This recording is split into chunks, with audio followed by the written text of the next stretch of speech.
I glanced at my phone and was terrified to see a strange man standing in my yard, slowly moving closer to the house. I rushed to get dressed and prepared to call the police, but at that exact moment, my phone died and shut off completely. In that instant, panic took over. I ran to the second floor balcony and shouted outside that I had already called the police, trying to scare the man away, then immediately ran back inside and locked the door. After checking every exit and making sure they were all locked, I finally took out a power bank to charge my phone. But by then, the man had already reached the front door. Luckily, the villa windows were covered with one-way privacy film, so I could see him clearly while he couldn't see me at all. I held my breath and didn't dare make a single sound. Eventually, he turned and headed toward the back door, and in that moment, I suddenly remembered that the back door hadn't been locked. I sprinted across the house and locked it just before he reached it, and he stood there staring straight toward the interior. To keep him from getting in, I immediately checked every other possible entrance, and only after he moved away for a moment did I dare continue charging my phone. But I soon realized he had no intention of leaving and was circling the villa, searching non-stop for another way inside.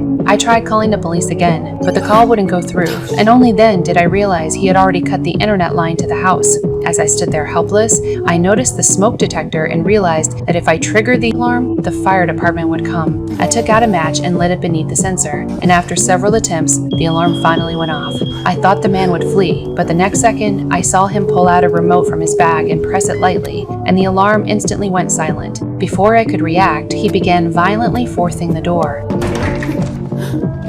And although the front door held up, he eventually walked away again. I decided to take the chance to escape from the back, but the moment I reached the door, I ran straight into him. He immediately began smashing the glass, and just as it was about to break, the doorbell suddenly rang. It was the food delivery I had ordered an hour earlier. I rushed to the second floor balcony and shouted for the delivery driver to call the police for me. But the distance was too far and he couldn't hear clearly.